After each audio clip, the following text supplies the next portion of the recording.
Welcome back after the break. जी जनाब, थोड़ा थोड़ा गला ख़राब, बल्कि गला अब तो सही हुआ है, लेकिन गर्मी का जो मौसम है यकीनन आपको भी इम्पैक्ट कर रहा होगा। आइए अपने प्रोग्राम का आगाज़ करते हैं हमारे सेगमेंट हयाल अल फलाह से। जिस तरह मैंने आपको हमेशा बताया, इसमें हम फीचर करते हैं उन समाजी इदारों को, उन फलाही इंस्टीट्यूशंस को जो इंसानियत की खिदमत कर रहे हैं, बेलौस खिदमत कर रहे हैं, और आपको और मुझे भी दावत दे रहे हैं कि हम फलाह के रास्ते पे आएँ। और हमारे लिए कदर आसान है क्योंकि ये पहले से ही माशाल्लाह इतनी बेहतरीन कारकर्दगी कर चुके हैं कि हमें अब इनके बस कारवां का हिस्सा बनना है, इनको सपोर्ट करना है। आज जिस ऑर्गेनाइजेशन को मैं फ़ीचर कर रही हूँ उनका नाम है जी कोही गोट हस्पताल। इसका क़याम 2005 में हुआ था। इसको जनाब अबू ज़फ़र और उनकी अहलिया डॉक्टर अतिया ज़फ़र के ख़ानदान की कोशिशों से ये वजूद में आया। इस हस्पताल में 40 से ज़्यादा बिस्तर थे। इन द बिगनिंग 40 बेड्स के हॉस्पिटल से इन्होंने शुरुआत की, जो अब अल्हम्दुलिल्लाह 300 प्लस बेड्स इसमें यहाँ पे मौजूद हैं। इसके अलावा गुज़िश्ता 12 सालों के दौरान अस्पताल की जो इलाज की सहूलतें हैं उसमें खातिर ख्वाह इजाफ़ा हुआ है, बेहतरीन काम हो रहा है। और ये एक फ़ैमिली इसको पूरा का पूरा रन कर रही है, लेकिन उनके साथ जो उनका मेरे ख़्याल में बड़ा ज़बरदस्त स्टाफ भी मौजूद है, टीम भी मौजूद है, उनका भी ज़िक्र यहाँ करना ज़रूरी है। ख़ास तौर पर शुरुआत इस बात से करना चाहूँगी कि अगर मैं सिर्फ गुज़िश्ता साल को देखती हूँ, क्योंकि गुज़िश्ता 2-3 बरस बड़े डिफ़िकल्ट गुजरे हैं हम पे, तो इसमें आप कितने इसके अंदर जो बेनिफिशरीज़ थे जो मुस्तफ़ीद हुए हैं इनकी सर्विसेज, इसके बारे में भी जानना है। और अब आने वाले सालों में इनका क्या प्लान है, किस तरह किन चीज़ों पे फोकस करते हुए उसको आगे लेके चलना है। तो आइए मैं आपकी मुलाकात कराती हूँ। हमारे साथ आज मौजूद हैं जनाब डॉक्टर शाहीन ज़फ़र साहिबा, और आप ही के साथ तशरीफ़ रखते हैं प्रोफेसर डॉक्टर सईद टीपू सुल्तान साहब। बहुत बहुत शुक्रिया आप दोनों की आमद का। मैम, आपसे तो मेरी हर रमज़ान में मुलाकात होती है, लेकिन ख़ास तौर पे, और मुझे एक मानूसियत भी हो जाती है, एक वाकफ़ियत भी होती है। इत्तेफाक मेरा अभी तक जाने का अस्पताल में नहीं हुआ है, लेकिन मुझे बताइए कि गुज़िश्ता बरस जिसके बारे में कहा जाता है कि महंगाई अपने अरूज पे रही है, तमाम इदारों हस्पतालों पे बोझ पड़ा है, किस तरह पाया इस गुजरे हुए साल को, और अब आगे आपके क्या प्लान्स हैं? गुजरा हुआ साल आप बिल्कुल सही कह रही हैं कि महंगाई और इन्फ्लेशन की वजह से बहुत प्रॉब्लम रही हैं जी। काफ़ी मुश्किल हुई हम लोगों को। पेशेंट्स एकदम बढ़ गए, नंबर ऑफ़ पेशेंट एकदम बढ़ गए। वो लोग जो पहले प्राइवेट इलाज करा लेते थे अब नहीं कर पा रहे। इवन नॉर्मल डिलीवरी के भी उनके एक्सपेंसेस इतने हो जाते हैं कि वो नहीं करा पाते हैं। तो एकदम वर्कलोड बढ़ा ना हमारे ऊपर। और इसे एक साल में तकरीबन आप समझें कि 5-6 हज़ार डिलीवरी होती है, ऐसे ही 5-6 हज़ार सर्जरीज़ होती हैं। वुमेन हॉस्पिटल है, औरतों के सारे मसले मसाइल हल किए जाते हैं। सबकी लेबॉर्ट्री फ्री होती है, सबके मेडिसिन फ्री होता है, अस्पताल में स्टे फ्री होता है, डॉक्टर्स नर्सेज सारी सर्विसेज फ्री होती हैं। वहाँ कोई कैश काउंटर नहीं है, नोबडी पेज एनीथिंग। माशाल्लाह। तो डिफ़िकल्ट है, सर्वाइव करने में मुश्किल होती है। अल्लाह का बहुत शुक्र है कि फ्रेंड्स और ऐसे लोग जो इसमें हिस्सा लेना चाहते हैं चैरिटी में आ जाते हैं सामने। नहीं, आपकी जो इसके लिए काविशें रही हैं, द कमिटमेंट, मेरे ख्याल में ये बड़ा अहम होता है कि हालात जैसे भी हों इंसान तहैया कर ले और आगे बढ़ता रहे। और इसमें मैं अक्सर मिसाल दिया करती हूँ कि बहुत फलाही काम करने वाले कुछ लोगों ने कहा कि जी हम परेशान हो जाते हैं एट टाइम्स। उनमें से एक हज़रत ने अपना वाक़या शेयर किया कि उन्होंने कहा मैं हिल पार्क पे वॉक करने के लिए गया और मैं परेशान था कि एक्सपेंसेस बढ़ते जा रहे हैं, लोग कह रहे हैं कि जो आपका ख्वाब है ये ख्वाब ही रह जाएगा कि कैश काउंटर आपको बनाना पड़ेगा या आपकी अपनी सहूलतों को ज़रा चेंज करना पड़ेगा। तो उन्होंने देखा कि सुबह 5-6 बजे का वक्त, फजर के बाद वो वॉक कर रहे थे और वहाँ पे एक शख्स आया जिसने आटे और चीनी की गोलियाँ बनाई हुई थी और वो पगडंडी के पास डालता हुआ जा रहा था। तो उन्होंने कहा जिस शहर में अल्लाह ताला ने इतने दर्दमंद लोग रखे हैं कि जो चूंटियों का और हशरातुल अर्ज़ का भी ख्याल रखते हैं, तो इंशाअल्लाह ताला अल्लाह असबाब बनाने वाला है। डॉक्टर टीपू सुल्तान, आपसे जानना चाहूँगी कि जब हम मुश्किलात में इजाफे की बात करते हैं और जहाँ आप लोग काम कर रहे हैं ये पाकिस्तान का सबसे अंडर सर्व्ड एरिया है, माशरती तब्दीलियाँ क्या आ रही हैं? क्या लोगों में आप गुस्सा बढ़ता हुआ देख रहे हैं?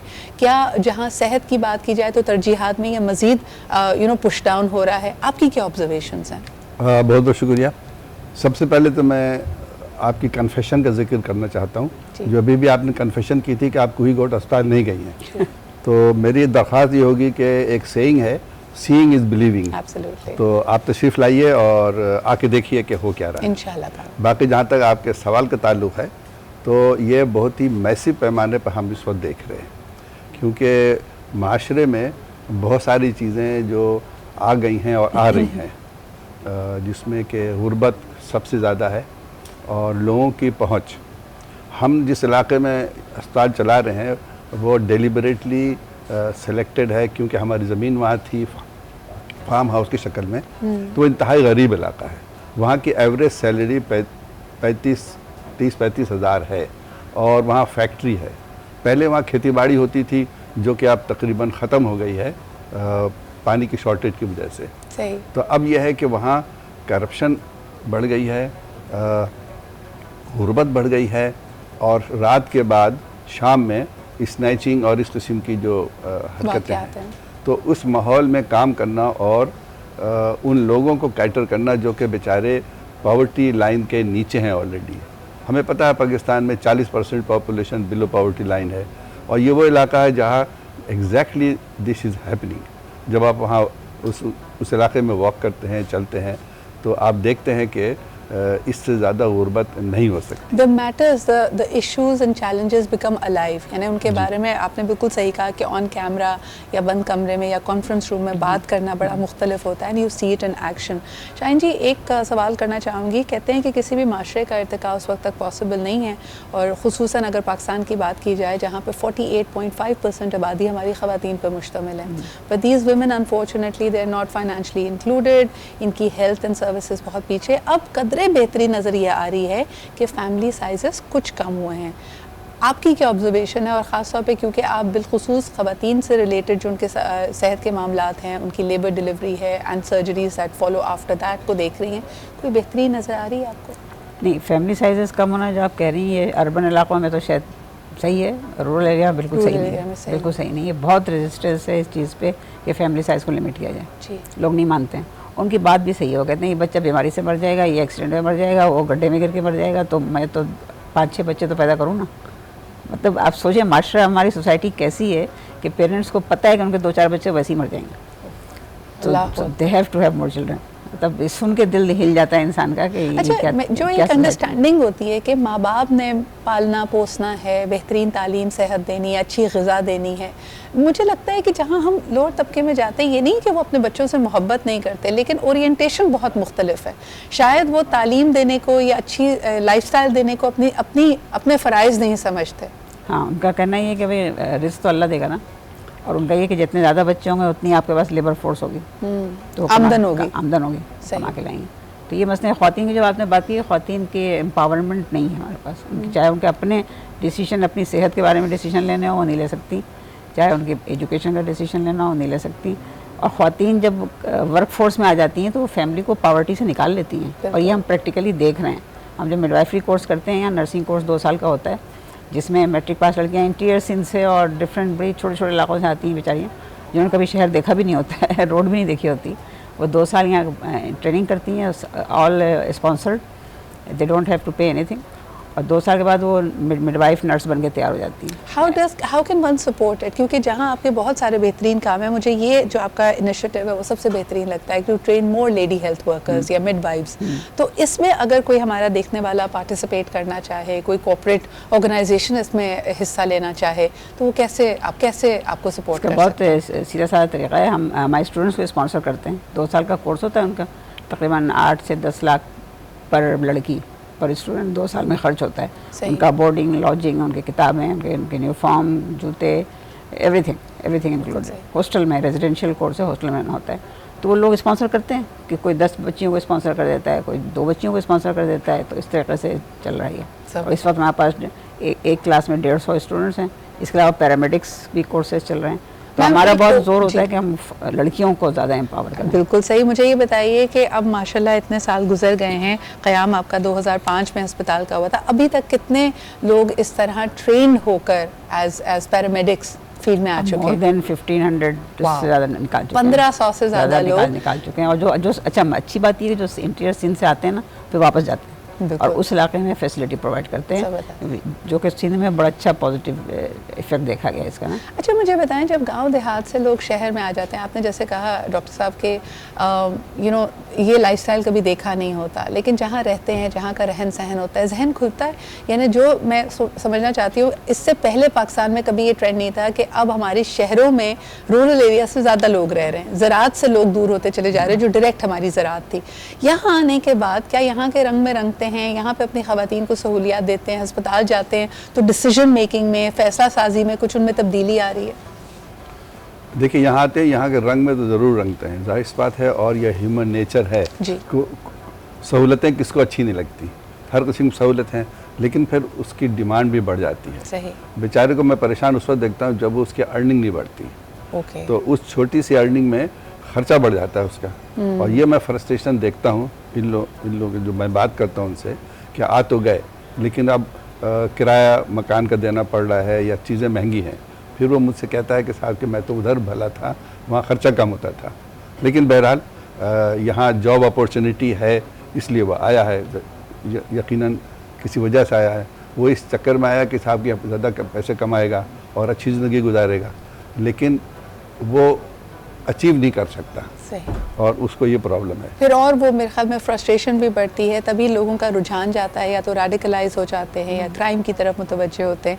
एक और चीज़ मैं चाहूँगी कि जब भी पाकिस्तान के एसटी चीज़ की बात की जाती है, हमारे डेवलपमेंट फैक्टर्स और इंडिकेटर्स को देखा जाता है, बच्चा और जचा, मदर एंड चाइल्ड, दोनों की मेल न्यूट्रिशन और स्टंटेड ग्रोथ का बहुत जिक्र आता है। और कहा जाता है कि जब आप अंडर सर्व्ड एरियाज़ की बात करें, ज़िंदगी की दौड़ में वो शख्स क्या ही आगे बढ़ेगा जब उसको पैदाइशी तौर पे हम ये डिसएडवांटेज देख रहे हैं कि उसके जो डेवलपमेंट ईयर्स थे, जो डेवलपमेंट टाइम था अपनी माँ के वूम में पनपने का, उसी में उसके पास खुराक और ग़िज़ा और न्यूट्रिशन का फुकदान है। डॉक्टर साहब इस पर बताइएगा कि labour services, those are excellent because it's an uphill task to provide in those areas, लेकिन जैसे खून की कमी है या बाकी न्यूट्रिशन की कमी है, ये तो ख़वातीन फेस कर रही होंगी आपकी पेशेंट्स। और हमारे पास जो 9 महीने जो केयर होता है उनका, उसमें उनको आयरन के इंजेक्शन वगैरह सब कुछ लगाए जाते हैं। ये 1000 डेज़ का कॉन्सेप्ट है बच्चों का, 1000 डेज़ ऑफ न्यूट्रिशन, पहले 1000 दिन। 9 महीने की प्रेगनेंसी, जब बच्चा माँ के वूम में होता है, उसके बाद फिर उसको 2 साल तक की एज, इसमें अगर उसको न्यूट्रिशन सही मिल जाए तो फिर वो एक अच्छा ज़हीन इंसान बन के आ सकता है, वरना वो मेंटली वो कम रह जाता है। जब मेंटली कम रह जाता है तो उसके फिर तरक्की के चांसेस भी कम हो जाते हैं। यानी हम बचपन में डांटने के लिए किसी को कहते हैं ना कि कुन जहन है, अब अनफॉर्चुनेटली स्टंटेड ग्रोथ, ग़िज़ा की किल्लत, ये ऐसी रियलिटीज़ हैं कि एक्चुअली आपकी डेवलपमेंट हैम्पर हो रही है। और उसमें बच्चे का कोई कसूर नहीं। बिल्कुल, बच्चे का कोई कसूर नहीं। माँ को अगर सही से न्यूट्रिशन मिल रही होती तो ये सब कुछ नहीं होता। ये बहुत बड़ा ट्रेजिक सिचुएशन है हमारे यहाँ। बिल्कुल, कि जो नई जनरेशन आ रही है जी, उसकी स्टंटेड ग्रोथ, ब्रेन का साइज़ छोटा है, ब्रेन का वेट छोटा है, तो ये हड्डियाँ कमज़ोर हैं। बाकी हम देखते हैं छोटे छोटे बच्चों को, किसी को मैदे का मसला है, किसी को खून का कोई आर्जा हो रहा है, किसी के गुर्दे कमज़ोर हैं, और ये शुरुआत यहीं से होती है आपकी हाइजीन। तभी तो हमारा दीन भी कहता है कि सफाई निस्फ़ ईमान है। आपकी दीन आपको क्लियर एक ज़ाब्ता है दे रहा है, लेकिन अनफॉर्चुनेटली हम उनसे दूर हैं। भला हो कोई हस्पताल जैसी फाउंडेशन का, जहाँ पे हम देखते हैं कि कार खैर किया जा रहा है, लोगों की बेलौस खिदमत की जा रही है, आप भी इसमें हिस्सा डाल सकते हैं। Once again I like to appeal to all our viewers के डिटेल्स आप अपनी स्क्रीन पे देख सकते हैं, इनकी वेबसाइट पे जाके आप मज़ीद मालूमात हासिल कर सकते हैं। अतियात, सदक़ात, ज़कात, जिस तरह भी हो सके आप इनकी मदद कीजिए। या अगर आप समझते हैं कि किसी पर्टिकुलर एरिया में या तो डिलीवरी से रिलेटेड या मिडवाइफरी कोर्सेज़ के लिए आप मेहनत करना चाहते हैं, तो you will be able to take that forward. जी, इससे पहले कि हम गुफ्तगू के सिलसिले को आगे बढ़ाएं, मैं ज़रा जल्दी से एक किचन का रुख भी कर लूँ, क्योंकि आज औरतुलैन हमारा इंतज़ार कर रही हैं। So let's go. बहुत बहुत शुक्रिया डॉक्टर साहिबा एंड टीपू साहब हमारे साथ मौजूद होने के लिए। आइए बढ़ते हैं हमारे किचन की तरफ। जी जनाब, वालेकुम अस्सलाम। अरे भाई, आज तो कुछ बड़े ही मज़ेदार सा प्री कुक होके आया हुआ है, यानी इससे लड़ना है या इसको खाना है? नहीं, इसको खाना है। आज बड़े मज़े की रेसिपी लेके आई हूँ। आज दिल्ली के स्पेशल नरगिसी कोफ्ते हैं जो कि हम बनाएंगे। अच्छा, ये प्री कुक इसलिए हैं क्योंकि टाइम टेकन होते हैं जी। अच्छा, ये दिल्ली वालों की स्पेशलिटी है कि बाकी लोग जो है वो कीमे में एग फिल करके फिर बनाते हैं। सही। इसको हम मीट को पहले कुक कर लेते हैं साबुत गरम मसालों के साथ, और 1 कप, अगर वो 1 kg अगर आपके पास बीफ है तो हम 1 कप दाल लेंगे, चने की दाल। ओके, ठीक है। उसमें डालेंगे फिर साबुत गरम मसाला सारा जाएगा, जिसमें साबुत लाल मिर्चें हैं, इलायची, बिल्कुल शामी कबाब की तरह बना रही हो तो वो करके अच्छी तरह इसको पानी खुश्क हो जाएगा, दाल गल जाएगी, गोश्त गल जाएगा। हमने उसको पीस लेना हरी मिर्च और हरा धनिया के साथ, देन हमने इसमें एग फिल करके और इसके बॉल्स। अच्छा मुझे ये बताओ कि जब ये बिल्कुल एक आसानी के लिए आपको बता रही हूँ कि शामी कबाब की तरह आपने अपने तरीके से इसका मसाला बना लिया, 1 किलो अगर आपके पास गोश्त है तो उसमें 1 कप आपने चने की दाल डाली, पीस लिया। हम अमूमन शामी कबाब की बाइंडिंग के लिए उसमें अंडा डालते हैं, इसमें अंडा डालोगी, इसमें भी अंडा डालोगी, ठीक है। और ये ज़्यादा मेरे ख्याल में वो जो टूटने तड़पने वो वाला वो नहीं होता, इसमें क्रैक नहीं पड़ते, नहीं इसमें बड़े मजबूत नरगिसी कोफ्ते बनाए हैं। बिल्कुल। और साथ में हमारे पास जब टैंग है तो टैंग के साथ हम आज स्ट्रॉबेरी टैंगो बनाएंगे, बड़े मज़ेदार सा, क्योंकि इसमें विटामिन सी डी के साथ जिंक मौजूद है जो हमारी मेंटल शार्पनेस को बढ़ाता है। मुझे बताओ, मुझे ऐसा लगता है कि तुम्हारा ना स्ट्रॉबेरी बहुत फेवरेट है। जी बिल्कुल, बहुत ज़्यादा।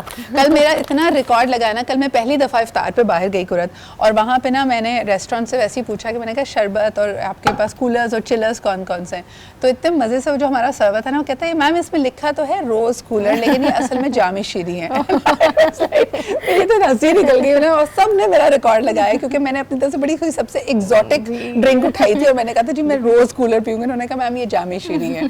तो जामी शीरी देखें, उसको भी आप एलिवेट करके रोज कूलर भी कह सकते हैं अगर आपको जामी शीरी इनोवेशंस करते हैं इसी तरह रेस्टोरेंट्स में। अच्छा वैसे बड़े मजे की ड्रिंक थी, मैं ये सोच रही थी कि किसी दिन हम यहाँ पे ट्राई करें, उसमें एक हल्का सा टैंगी फ्लेवर था, तो we can try Tang lemon, उसके साथ हम मिलाएं जामी शीरी और उसके साथ हम कोई भी व्हाइट सोडा अगर करके देखें, लेट्स ट्राई दैट, ट्राई करेंगे नेक्स्ट टाइम ये ट्राई करेंगे और इसका नाम कुछ मेरे नाम पे रख देना, ये सिद्रा कूलर बना देंगे इसको, ठीक है जी। अभी लेते हैं हम एक छोटा सा ब्रेक, वापस आएंगे तो हमारे साथ और मेहमान भी होंगे, सेहत और रोज़ा पे भी हमने बात करनी है, खूबसूरत सना ख़ौम भी होंगे, हमारे साथ रहिए, देखते रहिए बाराने रहमत।